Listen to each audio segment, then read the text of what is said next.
Good evening, ladies and gentlemen, councillors, officers, anyone watching on the streamed version of the YouTube channel. Welcome to this meeting of the Audit and Standards Committee. We have a slim agenda. Do we have any apologies for absence? I do, thank you, Chair. I've received apologies from Councillors Rakes, Tedder, Cope and Fawn. Councillor Garrett is subbing for Councillor Fawn. Councillor White is subbing for Councillor Cope. Councillor Whitcroft is subbing for Councillor Rakes. And yeah, that's it. Thank you very much. Item 1, minutes to confirm and sign the non-exempt minutes of the meeting held on the 11th of July. We've all had a look at these, I take it. Anybody have any comments? Councillor Garrett.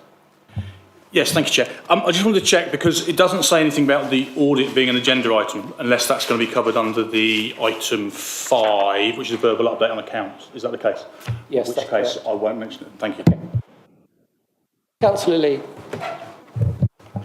Thank you, Chair. Page 6, members discussed the importance of cyber audits on an annual basis. I think members asked for annual cyber audits as opposed to just discussing them. I think there was a decision taken there to have them done annually.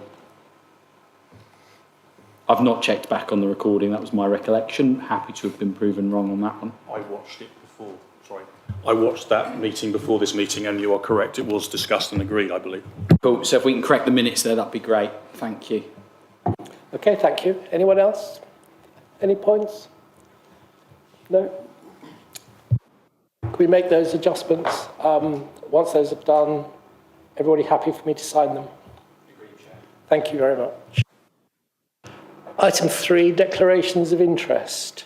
Members are invited to declare any pecuniary or non-pecuniary interest in any of the issues we are discussing this evening. I'll kick this off by saying I have a daughter who has a business based in Bagshot who received a grant from the government during COVID that was administered by this councillor. Anyone else?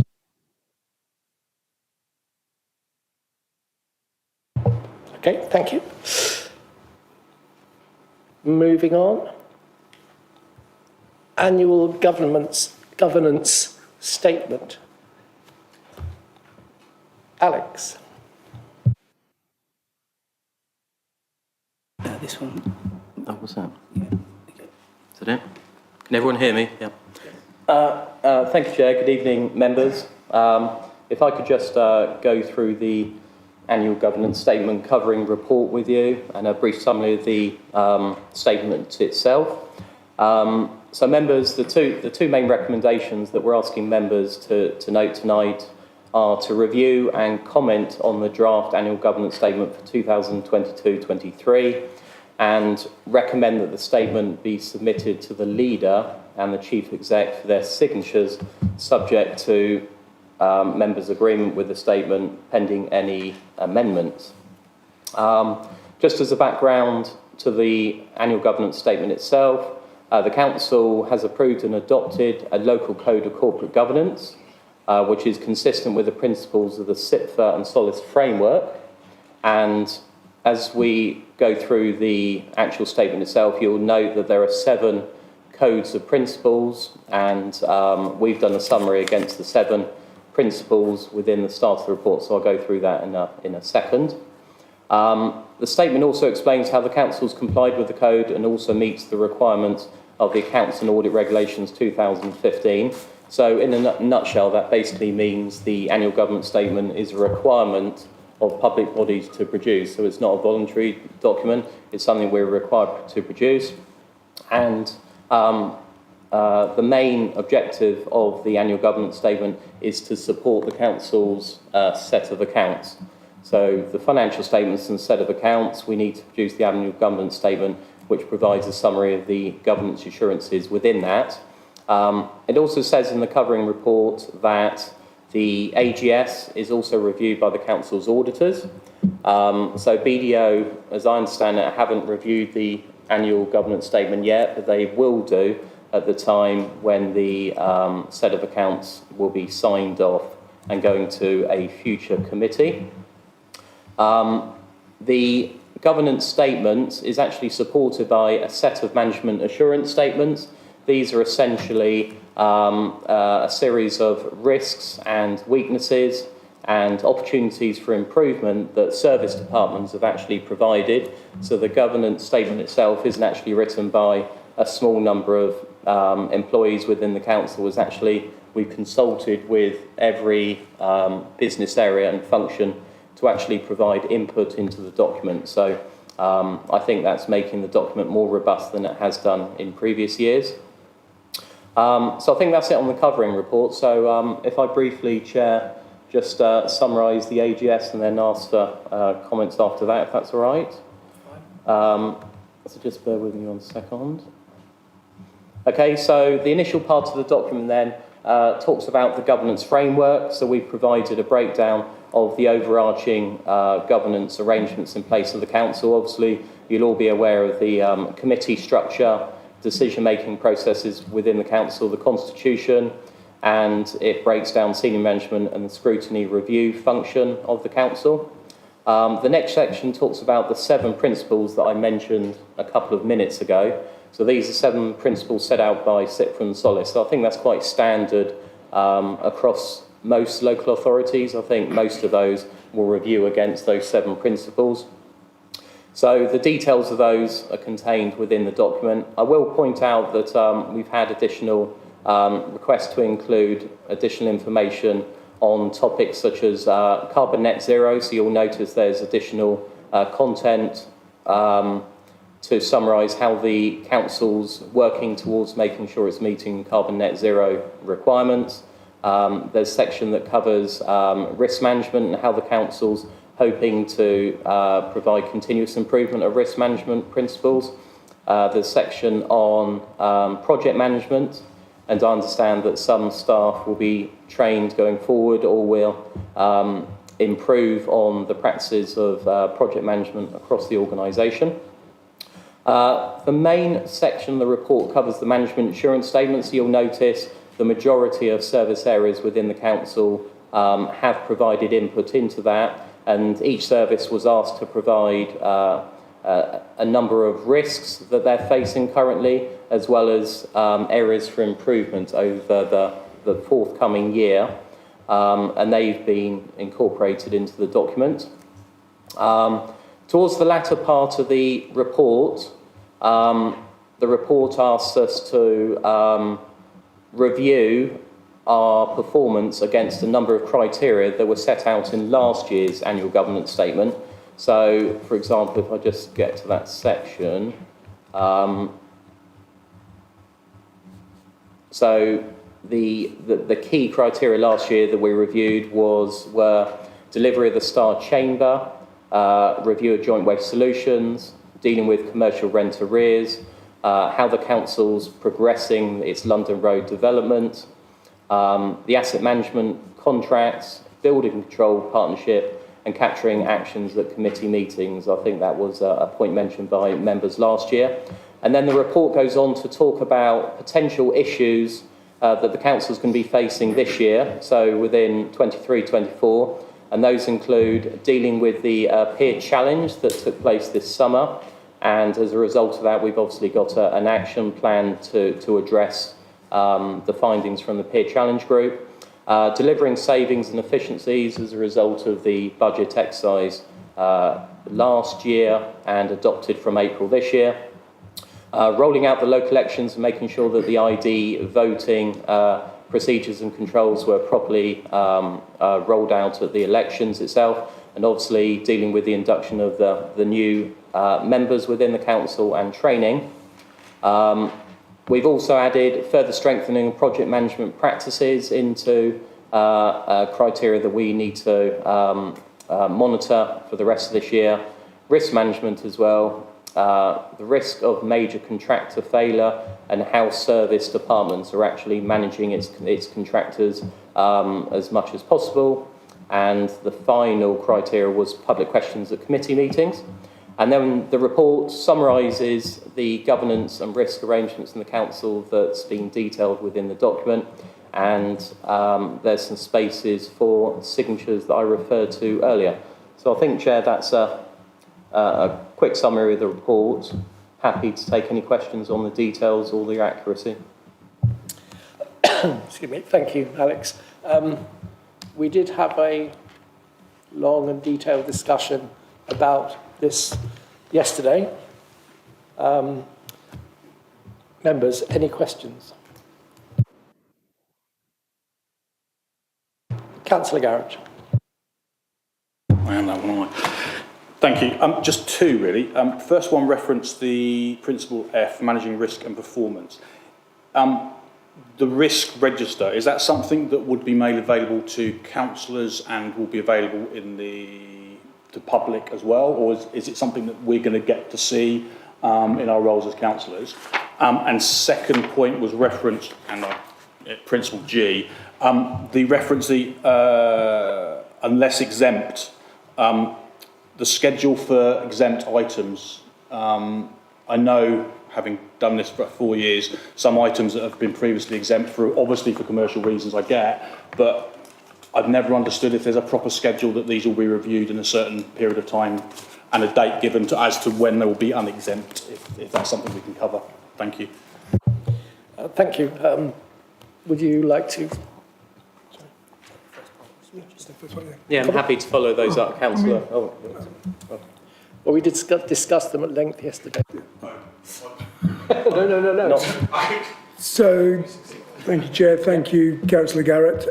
The risk register for the Council, the corporate risk register, is presented on an annual basis to the Performance and Finance Scrutiny Committee.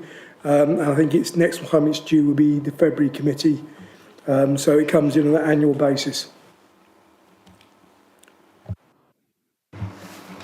And the second point, yeah. Chair, if it's okay, I'll answer the second question relating to exempt information. So, thank you, Councillor Garrett, for your question on exempt papers, etc. What's it called? My apologies, I pressed Alex's mic, so I think I've got the right mic now. So, our standard practice is we will release papers upon request, because that gives us the opportunity to review them and determine whether the papers are still exempt, whether they are partially exempt and need to be redacted. So we will treat the disclosure of exempt papers in the same way that we treat FOI requests. We consider whether any exemptions apply. But we don't schedule them and give them a specific date, because we would just take it on a case-by-case basis. The circumstances would need to change, and when they change, we can't necessarily determine. But if we get a request for any documents, we will consider the extent to which we can disclose them. Please, yeah.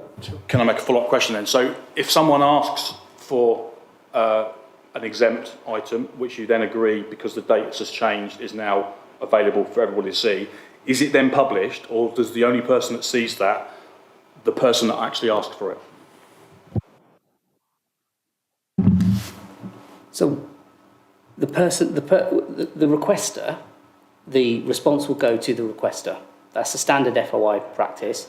They may copy in other people, in which case they will receive it as well.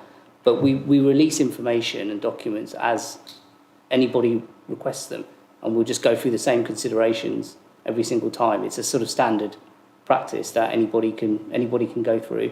I'm very aware that as officers we're happy to be as transparent with the documents as we need to be in accordance with the law. Okay. Councillor Lee. Thanks, Chair. You mentioned the exempt papers being released through the FOI process. Do we have a log of those FOI requests, and does the public have visibility of the responses, not the requesters, but the responses to those FOI requests? And if so, how would they gain access to them? Thank you, Councillor Lee, for your question. So we have statistics on the number of FOI requests that we receive and EIR requests. So those statistics are reported. I believe they get reported to PNF as performance statistics. I think they have been previously, but I'll double check. But I know we have got statistics and we publish them. Any documents that are asked for by a member of the public or otherwise, and we provide those documents, it could be that it's appropriate that those documents are released elsewhere. So they could be released to other individuals or other places as is appropriate. I mean, it will definitely go to the requester as to whether they need to go anywhere else. It depends on the nature of the request and whether it's appropriate for it to be published anywhere else. I mean, it depends on the request, I think. I'm referring to documents released under FOI as opposed to the GDPR or within UK, the Data Protection Act 2018. So under FOI, if it's being released, that person can then forward on that documentation. As we well know, media often publish those documents subsequently. So what I'm looking to do in terms of the transparency piece for the council is if person A asks for a document and it's released to them, person B then asks for the document, do they have to wait up to 40 days under FOI to have it released, or will it be automatically released to them on the day of request? So if thank you, Councillor Lee. So if person A asks for the documents, we will, like I said, go through the FOI process, and it's up to 21 days. It's as long as it takes to go through the document and determine what should be released and what shouldn't. If person B requests the same document later on, I expect it'll be a much shorter time, and they will get the document a lot faster because we've already gone through the process. That would be my expectation. Particularly if it's the same officer dealing with it, should be released quickly, and at that point they're public documents, and they can be republished and circulated freely. They've been made available to the public, to the person that's requested it. Councillor Whitcroft, then Councillor MacDonald. Thank you, Chair. Excuse me, having spent quite a bit of time going through this document, I must say it's an impressive piece of work. It seems very comprehensive in its coverage. I come back to the very first line in the item, which says each year the councillor is required to publish, and I know you covered this earlier, but I wasn't quite clear on where this is. Is this a statutory requirement from the government, or is it required by the Constitution, or what? Perhaps you could just clarify that for me, please. Thank you, Councillor Whitcroft, for the question. It is part of our annual statement of accounts, which is a statutory requirement to publish. Obviously, we haven't published accounts for the last few years because we're still waiting on the end of the audit, next item on the agenda. So therefore, we still produce this into the committee here to show it, but it will then form a part of the annual statement of accounts for 22-23. Councillor MacDonald, then Councillor Wilson, online. Thank you, Chair. Just really wanted to follow up on Councillor Lee's point. What I think he said is there any reason why we couldn't have a register of FOIs and what the decision had been, whether it be yay or nay, and that to be made available to the public? That's what I thought I heard, but I'm not sure. In terms of your answer, I think it referred to the statistics in terms of how many we might have had and how might have been accepted or denied, but not actually the visibility of what had been asked for and what the outcome was. Thank you, Councillor MacDonald, for your question. So, yes, you're correct. We have statistics on the number of FOI requests we've received and EIR requests and subject access requests. But we don't have a schedule. We don't capture in a schedule the decision that was made and the reason for the decision and what's been released and what hasn't necessarily. My guess is it'd be the resource implications of maintaining that may be an issue. We've got a part-time member of staff. We've got one part-time member of staff that deals with FOI requests, and last I checked, just on FOI, not EIR, subject access requests, we had about 500 in the year. So it's resource implications, I think, is the problem. Councillor Wilson. Thank you, Chair, and thank you to the officers for the AGS. I thought it was, like Councillor Whitcroft, I thought it was a really impressive document, very transparent and honest. Is what I thought from reading it. So I read it alongside last year's AGS as well that you mentioned, and went through line by line to see the differences, and it's thrown up a few questions, one of which has already been discussed, and I just think I think there might be more to be added to this. The 21-22 AGS under Principle G said that the Chief Executive, the Monitoring Officer and the Democratic Services Manager meet every 6 months to review which exempt minutes can be released. So that seems to be not the case anymore. It's not in the current AGS. So did that policy exist? Is that correct? And has it been changed? And if so, why?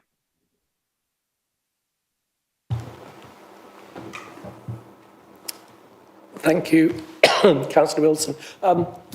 We did discuss this yesterday in terms of, is there a mechanism for reviewing exempt items to see on a regular basis? And it was explained yesterday that, as Gavin has said, it's potentially a resource issue.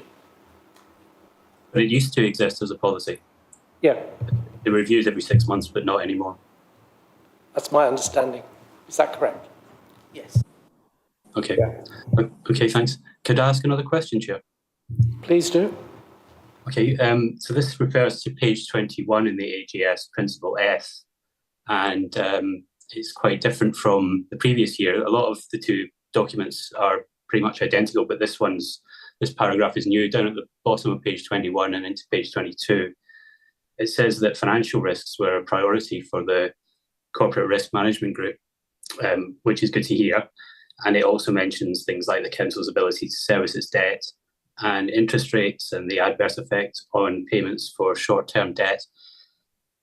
This wasn't mentioned a year before as a risk. I mean, most of the risks the year before tended to be to do with COVID. So I'm just wondering, why was the financial pressures on the Council not seen as a risk the year before? Is it possible to say?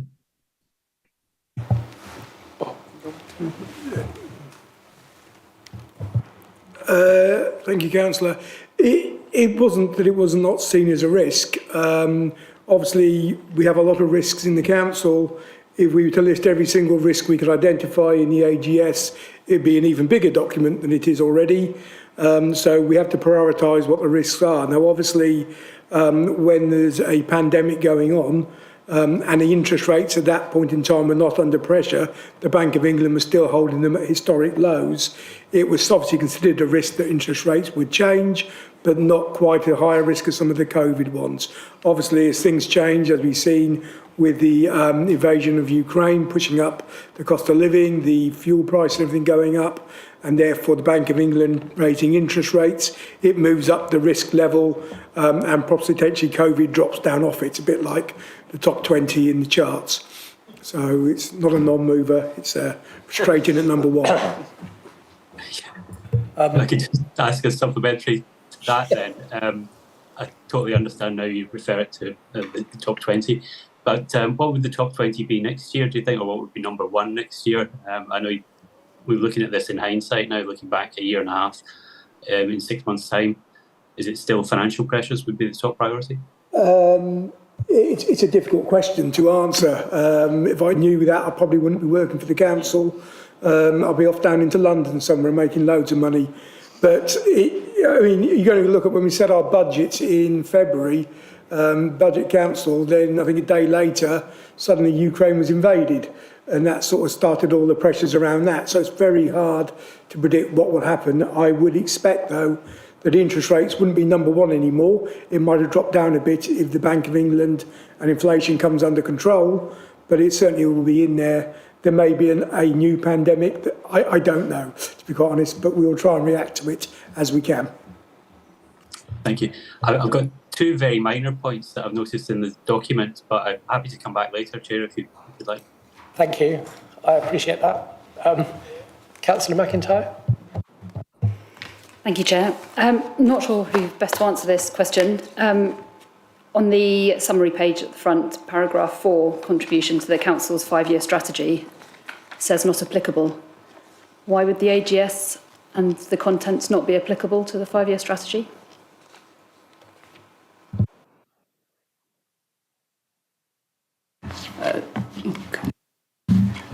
Thank you, Chair, and thank you for your question, Councillor McIntyre. The AGS is a regulatory requirement. The law requires us to have it as a standard document to accompany the accounts. It's not. I think, in our opinion, it's not a document that impacts the 5-year strategy or our corporate or our sort of long-term corporate plans. We have to have it every year as a standard document, so it will appear every year, regardless of what's in our strategies. So I agree with that entirely. I suppose I would read it as the contents of the AGS really deriving or underpinning what we do for the next 5 years. So good governance, financial strategy, efficiencies, effectiveness, all of those things. So I just read that point as a slightly different point. But thank you for your answer. Councillor MacDonald, then Councillor Wheeler. Thank you, Chair. Mine's hopefully a quick one. I'd just like to go back to what Councillor Garrett said around the risk register and the review of the risk register. So when we take a step back from the exciting discussion on the top 20 and all the rest of it that we just had, one of the things that was picked up, I think, in the LGA peer review was that we needed to probably do a little bit more around the risk register and the risk management process. Without having gone through the process yet, it's a little bit difficult to know the detail, so happy to take counsel on this, but would it be worth us considering having that reviewed slightly more frequently than annually, probably at P&F, even if it's a light touch refresh to say what's changed, as a good practice. So just something for the officers to maybe consider and give feedback on. Thank you, Councillor MacDonald. If I could just interject, my company board meets quarterly and we review the risk every board meeting. As a school governor, we do it once a term. It's a regular thing. Yeah, please. Sorry. Thank you, Councillor MacDonald, for the question. Again, it's presented annually to Performance and Finance Scrutiny Committee as part of their work programme agreed by the chair of that committee. That does not mean that the council does not consider risk on a more regular basis. It is a quarterly risk management meeting that I chair with the senior officers of the council, and then that is presented into the council's senior management reporting cycle. So it does get reviewed by the officers of the council, to your board, but obviously to the councillors, it comes to Performance and Finance.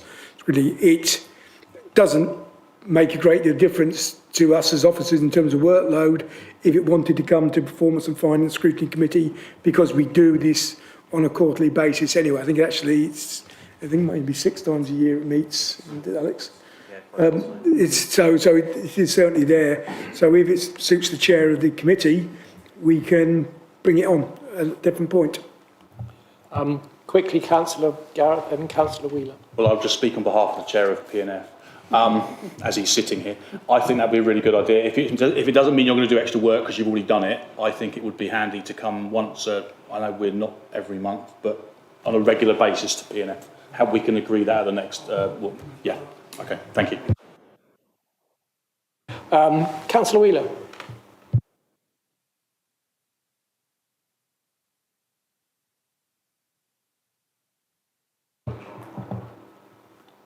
Are you still there? Sorry, yes, I am here, and I'm sorry, I have also turned my camera on, but it doesn't appear to be working, so I apologise that you can't see me. I actually just wanted to go back on a couple of points, which was the releasing of or the review of exec minutes and the review of FOI requests.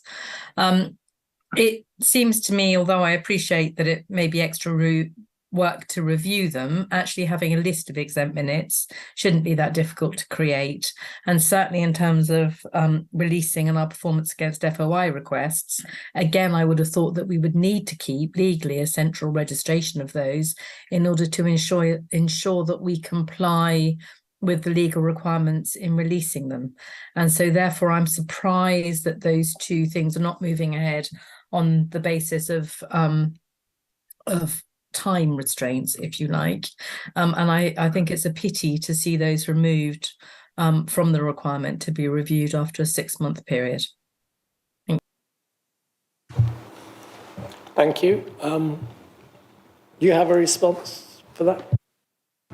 Thank you, Chair. I mean, I can briefly comment on the resource implications and what they may be, just for the committee's information, because I don't want to necessarily repeat comments I've already made.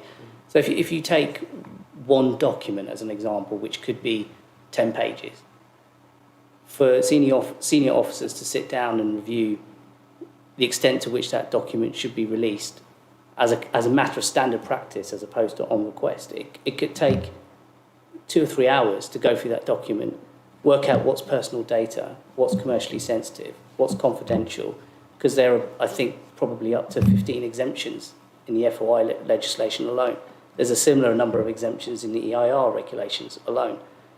And so it can take a long time just to review one document. So if we're systematically doing that for every document that's exempt that we hold, those are significant resource implications. My experience of working at other councils is information is released on request. If anybody's free to request any document on any subject matter, and we will then go through that process, or rather the FOI department will go through that process. But if we want to do it as per a schedule, then we would need to have a conversation on what the resource implications of that would be. That's my comment. Thank you. Could I make a request then that we do consider having a list of both FOI requests and exempt minutes available so that councillors can review that? Is that possible? Thank you, Chair, and thank you, Councillor Wheeler. I think we can look into that in terms of trying to create a schedule of, if you like, an index of what we have. I think that should be possible. That would be helpful, I think. Okay. Councillor Lee. 2 questions, Chair, if you'll forgive me. The first one on the risk register. What's the most recent version of the risk register? Because presumably it's a live document. And obviously it's happy to be shared to the councillor to my rights committee. Could we have a copy of that, the most recent, shared to this committee tomorrow? Just an email pinged across of a copy of it. It'd be quite interesting to see. And then in terms of the FOI requests, I think it's a piece of efficiency, isn't it? If, going back to my original example, person A asks for document 1, if 9 months later we don't have a log of the FOI requests that we've carried out and person B asks for document 1, we're kind of almost chasing our tails, whereas if we've got a linear list of what's been asked for and a copy of it, perhaps even published on the website, it does kind of answer both questions there and helps build that transparency. I appreciate it's a process that needs to be reviewed, so it's not going to happen overnight, but I think it's something that almost needs direction going forward, and I look to the leader to champion this in the future through the executive. Thank you, Councillor Lee. Councillor Wilson, you've been very patient. Thank you. I've got 2 small points. I'll ask them both at the same time, just to save time. Page 29, this is under the management assurance statements, which again, I just want to pass on my praise for the report. I think they're really open and honest. But under legal litigation, it looks like it's the same areas improvement and the same governance weaknesses, almost identical wording as the previous year. I wonder if that means that the improvement's still underway, or it hasn't taken place yet, or it was just accidentally copied and pasted. And the second question is on page 38, and generally under the assurance from internal audit. I noticed in the previous year, parking services had an unsatisfactory audit and mitigating actions were agreed. And I was just wondering, will they be audited again? Will this service be audited again to make sure that the mitigating actions that were agreed have stuck? Thanks. Thank you. Yes, please. Thank you, Councillor Wilson, and thank you, Chair. So regarding the litigation section, the points made are still relevant to where we are today.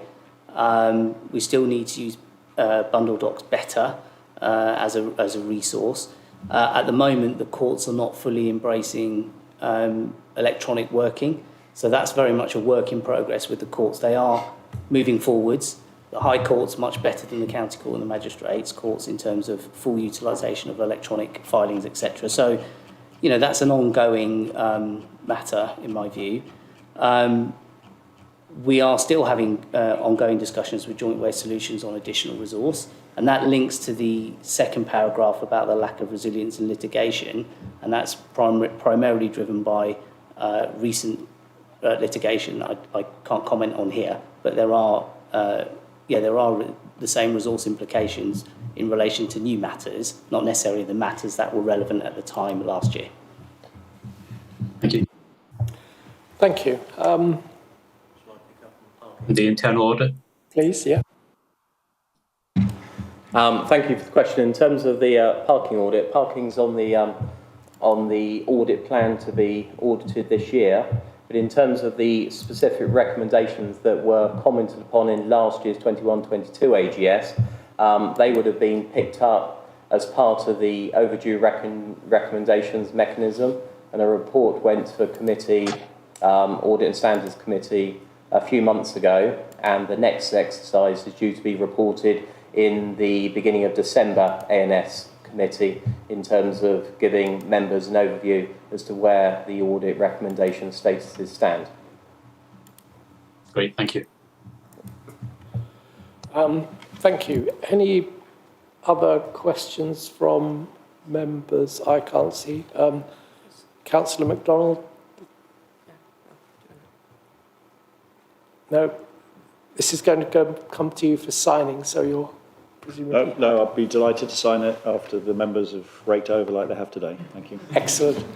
Thank you very much. We are all in agreement then that we now shuffle this on to the leader. Thank you very much.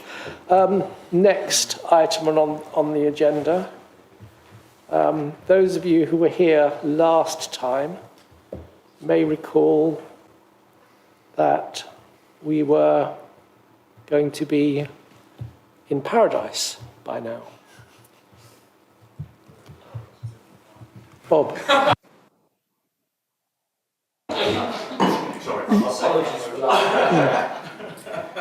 Thank you, Chair.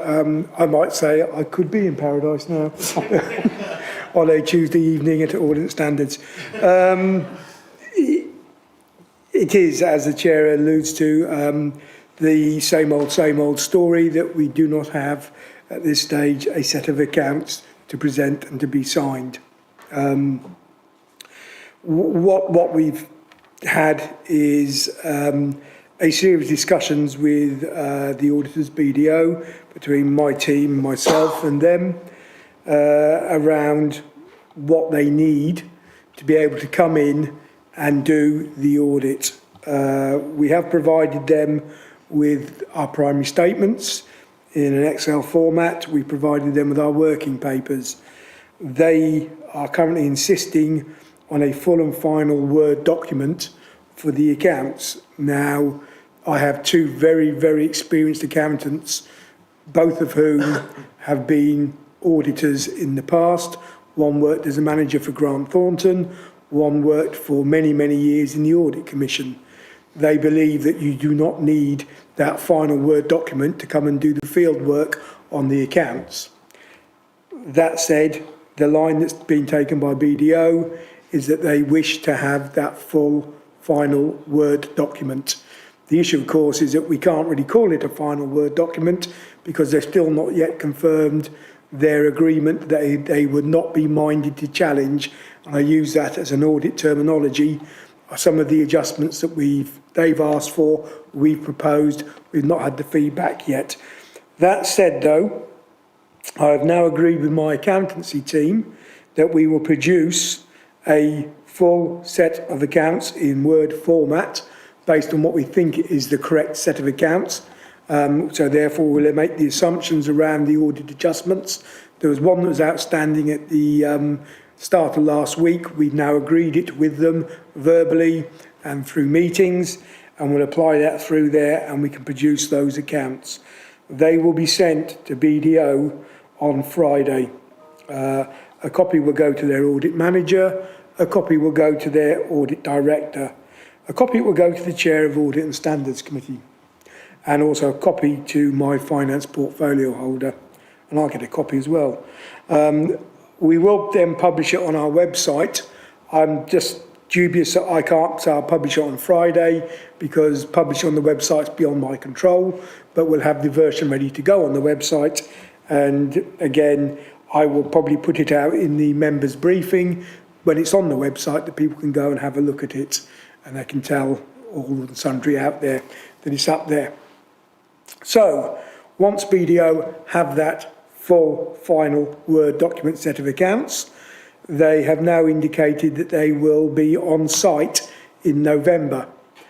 Conveniently, nobody mentioned the year, but what we do have is the new government proposals coming through that have stated that all outstanding accounts, and that's all in the country, up to 2019-20, are to be done, audited and published by the 31st of December 2023. BDO are aware of that deadline. They will tell us that it's not been confirmed as policy yet by the government, but the intention will be, I believe, listening to the Minister Rowley at the last Finance Directors Summit in the middle of last month, it's likely to go through as those hard and fast deadlines. What they have not said is what the sanction will be on either local authorities and 151 officers or the auditors of the accounts if that deadline's not met. So I can't answer that question if anyone's going to ask it of me. The similar thing is, going on from that, the government has set deadlines for the 2021 and the 2020-21 accounts and 21-22 accounts to be done by March of next year.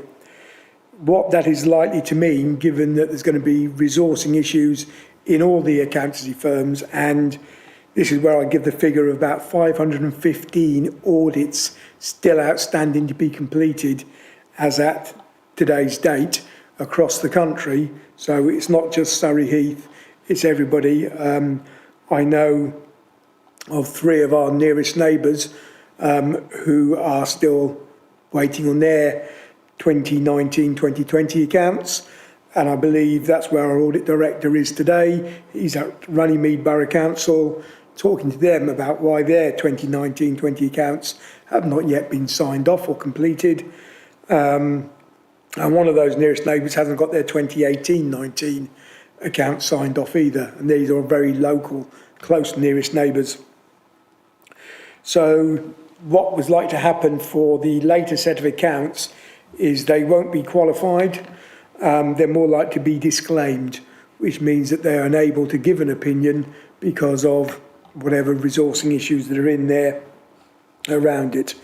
I intend certainly to have the accounts that I've got for those years published as soon as I have them done, ready to go, and the 2021 accounts are not too far away, subject to getting confirmation of the closing balances of 2019-2020, which means probably the next full audit going through will be on the 2022-23 accounts, and they need to be signed off by March 2025 is now the deadline set by the government, at which point we will take our accounts for 23-24 through to Grant Thornton, who have been our new appointed auditors from the 1st of April 2023. So the current financial year, when it's published in the account format, will be audited by Grant Thornton.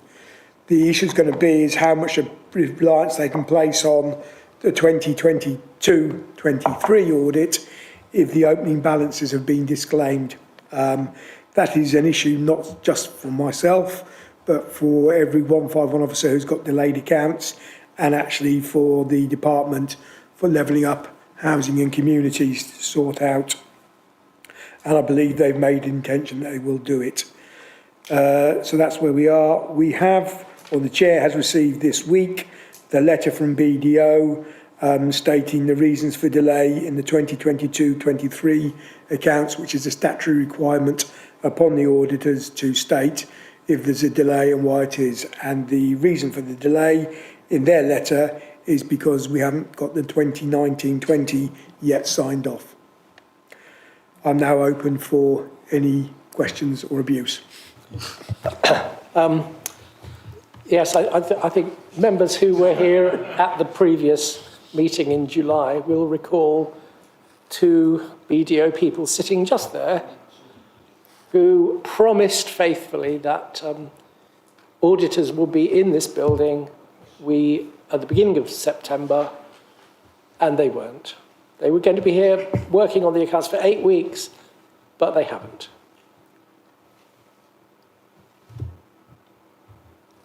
Councillor Garrett. To be fair, I think the lead was first. Okay. Thank you, Councillor Garrett. Thank you, Chair. I'm just curious as to when BDO coughed up that they weren't going to come and fulfil the obligations that they committed to at this previous meeting and put up this new requirement for this Word document as an enabler for them to progress, because not being that close to the detail, it does look like they're just finding any old excuse every time to delay, but maybe that's just my bitter, cynical nature. Rob? Thank you, Leader. We were in constant dialogue between the last committee and September, purely because I needed to know how many people, when they were coming in, what estate they needed, what rooms they needed, whether they needed any IT, and I kept pushing. And to say that it proved difficult during August due to leave requirements or leave people being taken at BDO, which I don't begrudge anybody taking leave. I actually tried some myself this week. It is there with they basically came to us when we pushed them, saying that they would not be coming in at the start of September. They gave us an indication during August that it might be the middle of September. When we pushed again, they came through and said, no, we can't do September. They've got various NHS audits and other stuff to do. The first part of September, they had 2 weeks of NHS audits. Now, the cynical amongst us might suggest that perhaps they knew that when they spoke to us at the last committee meeting and realised they were there, and perhaps their ambitions on resourcing their teams was different to what they actually happened to do. I can't comment, I don't work for BDO. In terms of the requirement for the accounts, they've always said, I'll be fair to them, that they need that full and final accounts. As I've said before, we believe an Excel document giving us all the primary statements and the working files would certainly be enough for them to start the field work and come in. And again, we would then publish at some point during that field work, when we think we're close to the final version, that Word document. All our accounts are done initially in Excel, so we run the trial balance, we allocate it across into the primary statements, we do the working papers, we do the notes. These will then finally be converted into a Word document, so it can be signed and produced, and then eventually published as a PDF on the council's website. So we don't believe it. It's only really when we started talking about coming to this committee to say, where are we, that they started, it must be a Word document, it has to be in that complete final format. I'll just interject here. I distinctly remember this issue being raised at the July meeting, and the point of them coming in was that there could be dialogue and the Word document could be finalised before they left the room, after however many days. I'd say it's an entirely spurious reason. Thank you, Chair, for confirming that. We did provide them with the Excel files prior to the start of September. I was quite clear with my team that's what we needed to do. They had those going forward. Since then, we have tried to arrange meetings with them. We've had numerous meetings declined, cancelled, refused. But again, the team have been very persistent, my team, and have actually managed to have meetings with them. We are now at the point where we believe we can produce those final Word document they can use. And I hope that we will have something more positive at the next meeting. I do tend to say that most meetings, don't I, Chair? Thank you. Yes. Councillor Lee. Sorry, go on. Oh, were you before me? I was. I will give way. Thank you, Councillor. Thank you, Councillor Chair. Thank you, Councillor Lee.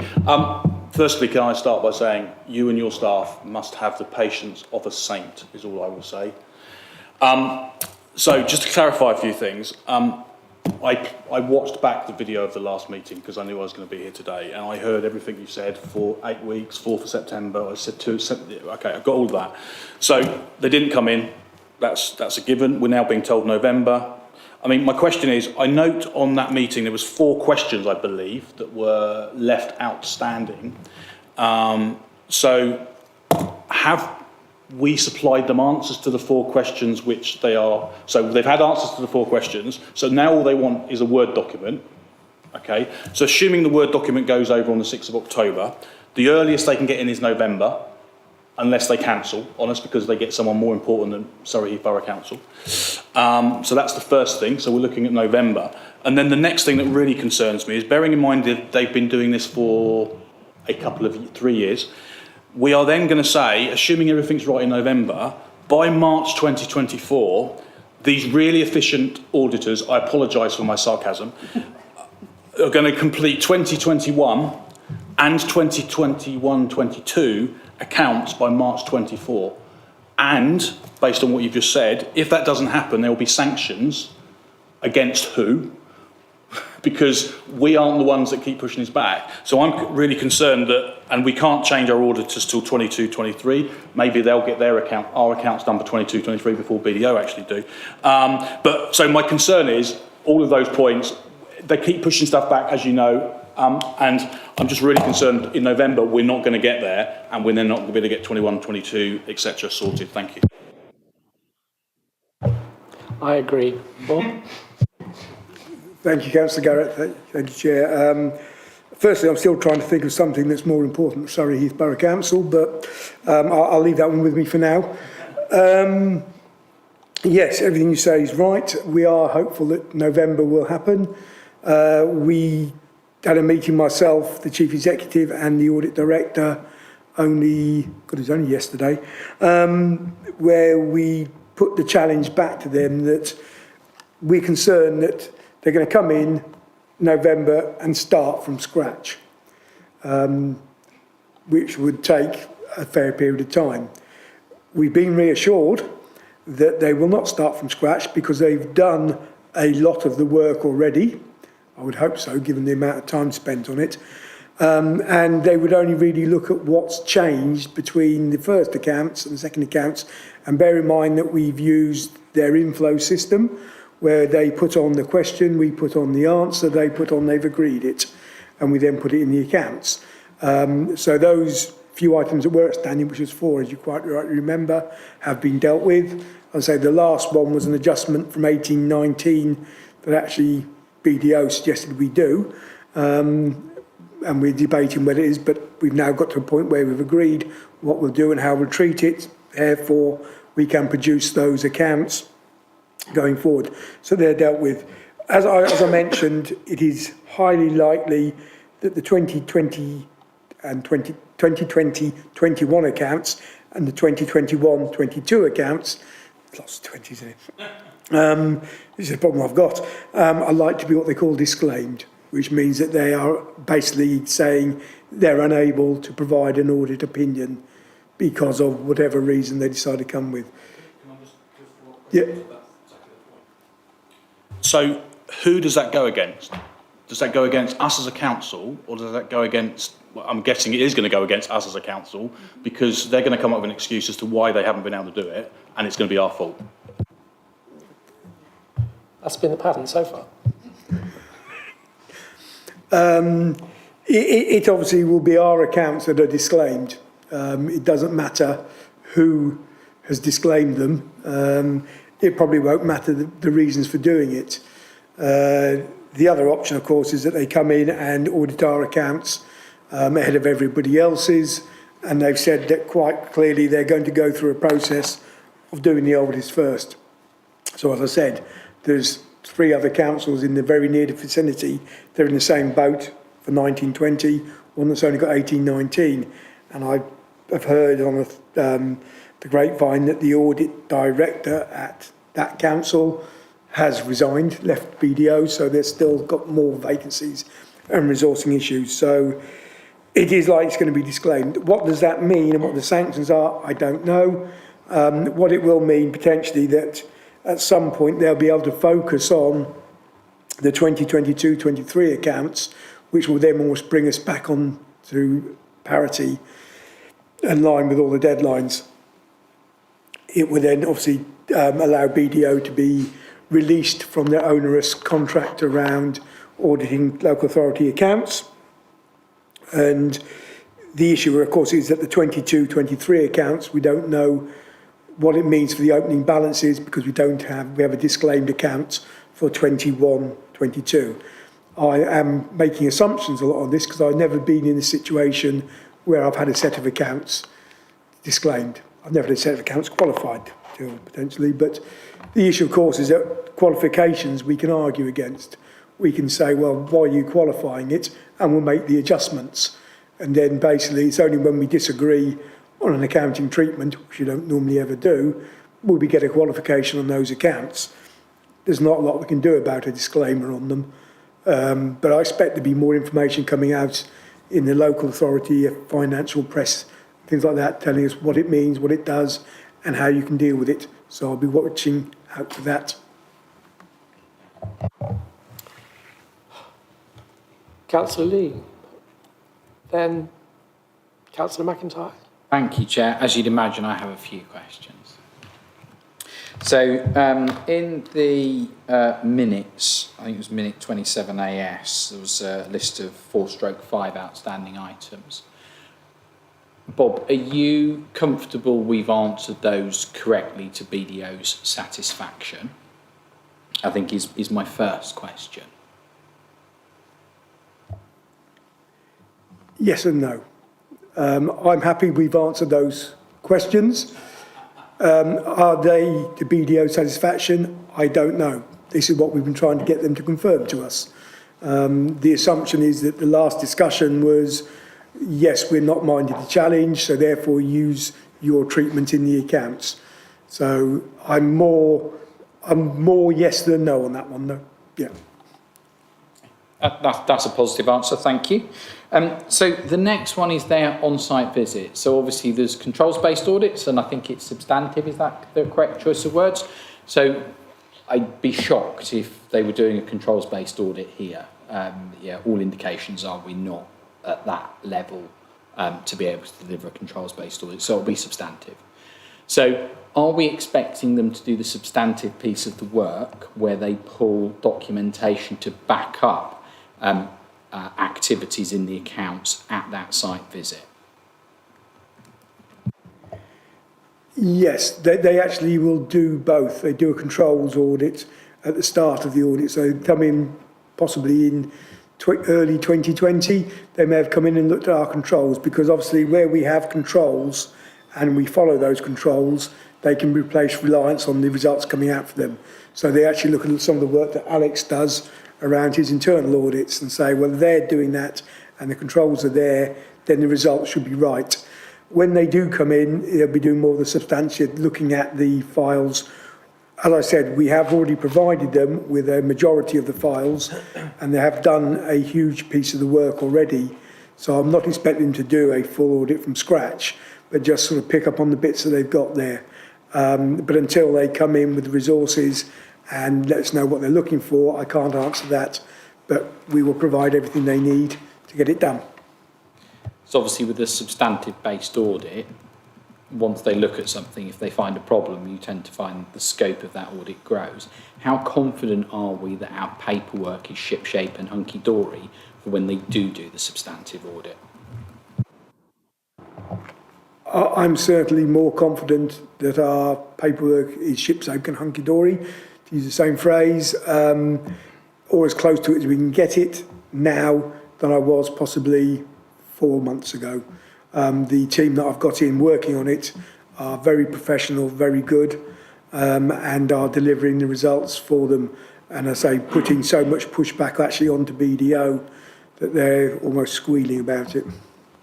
So are you aware at the moment of any material paperwork relating to any of the years of outstanding accounts that's missing? No, I believe we have all the documents and working papers that we need to support the accounts for 1920. And what about the future years? The future years, I'm fairly confident the council has it, what it needs, and will be able to produce that into the working files. There's a certain number of assurance letters that are actually the responsibility of the auditors to initiate.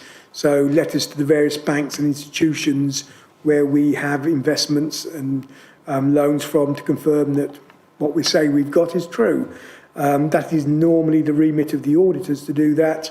I have no reassurance from them, and I have asked for it, that that has been done even for 1920, let alone later years in the system.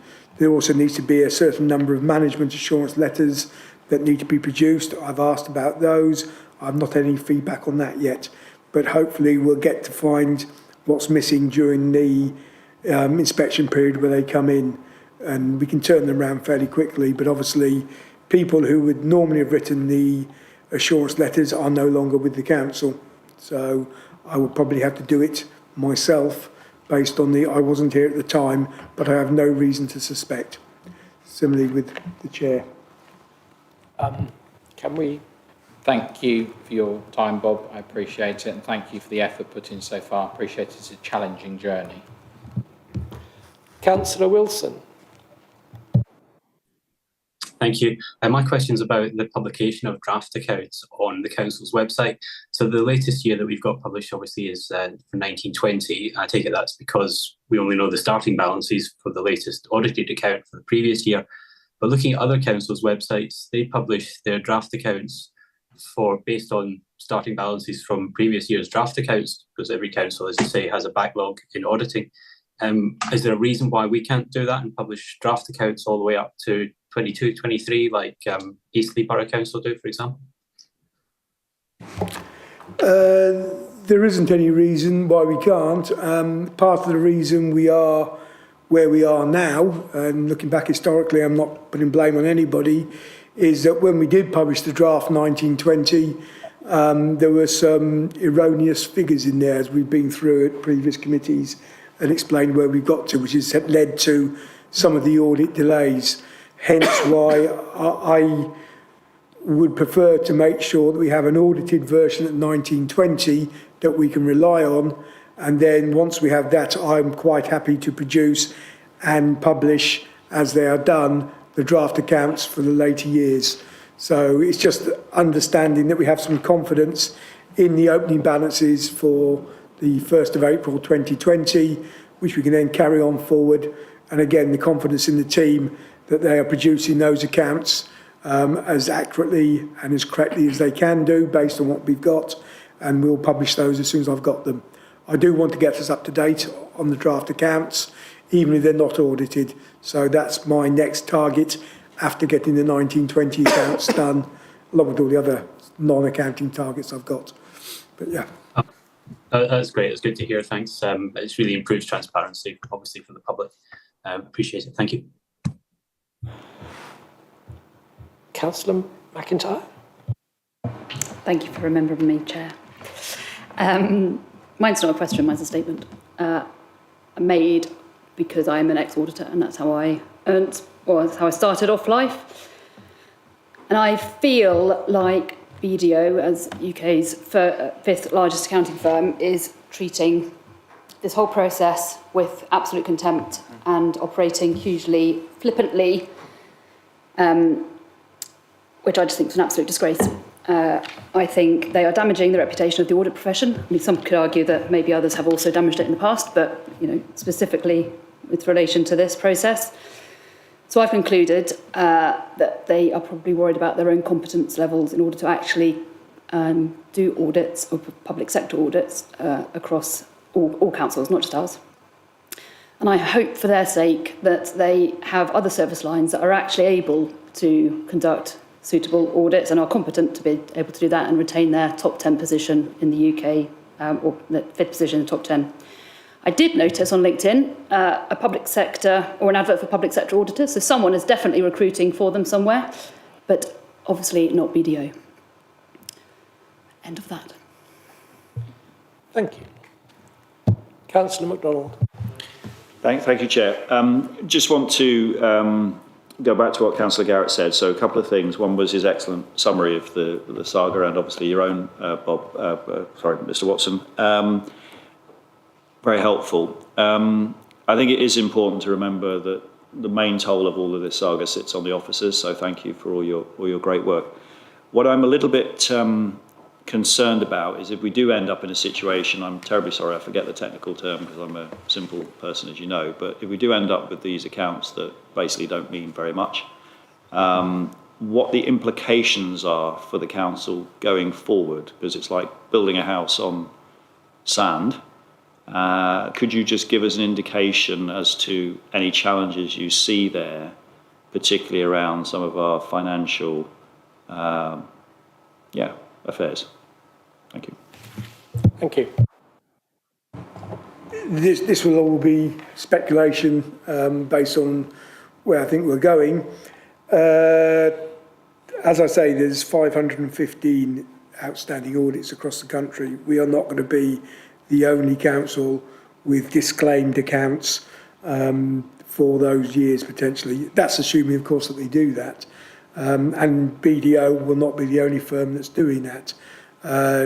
They're not responsible for the full 515. In fact, I think they probably are a small proportion of that. A lot of the other firms are also in the same position. What does it mean for the council? There is no sanction for qualified accounts. There's no sanction, as far as I'm aware, for disclaimed accounts. There is no sanction for late accounts in terms of, is there any financial penalty on the council? Reputationally, it's not good. For me personally, I would like to see sets of accounts out there. And I suppose it's also more important then that we do make sure when we do publish the draft accounts for 2021, 22, 23, that we are confident as an accountancy team that they are the best set of accounts we've got, on the grounds that they may not get a full audit on them in the need to catch up. Certainly 22, 23 should have a full audit with possibly the qualification that the opening balances are not able to be verified due to the previous, but they should be able to work them through fairly quickly and say, well, it looks like within the realms and materiality, they represent a true and fair view from the other sets of accounts. It depends on how much resource and effort they put into confirming that they're happy with the opening balances, or they just do a qualification. The issue, of course, is that at what point does that qualification end up? Hopefully, if the only qualification on the 22, 23 accounts is the opening balances because they've been disclaimed previously, then Grant Thornton should be able to start in 23, 24 looking at a set of accounts that they would not be minded to qualify unless there's obviously something in there. And I say generally, if they do have issues where they think it's a material error, we will generally correct that, hence why we do an audit. and not just rely on what we publish on the first of set of accounts we put up there. And that would then bring us back into a position where the accounts going forward should be timely, accurate, and subject to, again, audit and the normal process. Does it impact on our ability to borrow money? No, it doesn't. The local authorities in the country don't borrow based on their balance sheet in the same way the private sector do. Private sector will look at what assets they've got like that. We borrow based on our security of income coming in through taxation, local council tax, business rates, and also based on the sovereign rating of the UK government, which is AA minus, I think, currently. So that's under there. So no local authority, and you can name all the ones that have declared Section 114 notices, has yet gone bust owing other local authorities or other creditors other than potentially the government. And what the government would do is generally refinance or agree a way of refinancing those debts. So nobody's left owing anything. Thank you. I think verbal update on accounts is more or less covered. Oh no. Councillor McIntyre. I see a wave. Just one very, very quick question. I know we're saying that Grant Thornton will take over from next year going onwards. Have we got any way of limiting the amount of BDO open audits, so keep them doing 18-19, but start Grant Thornton earlier?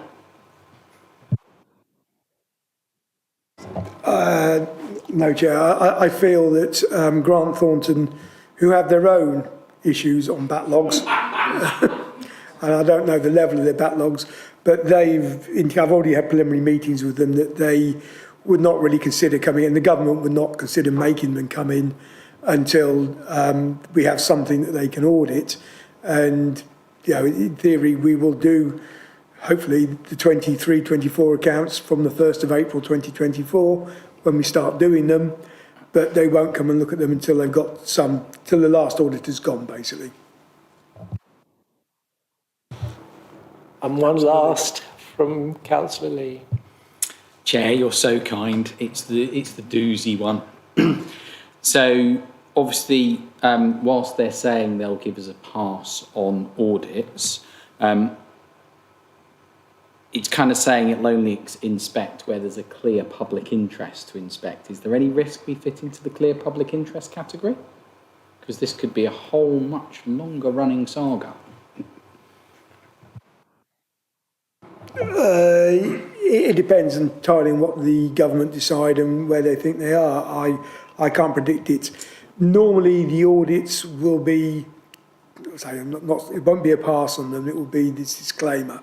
They will do it as most of the auditors currently do, on a risk basis. So if they believe that the council is a high-risk council in terms of both total amount of money and potentially financial standing, then they may come in and put it at a public interest on there. As I say, there is a lot of other councils in the same position with far more money at stake nationally than us. So I don't know the answer, to be honest, but it'll be where they are, yeah. I think Moody's put us at 6th at the moment, so are we hoping it's just the top 5 like BDO? That's a Moody's list based on some criteria and not the full criteria that the auditors would look at. Okay. Councillor Garrett, okay, happy? Yeah. Lee, happy?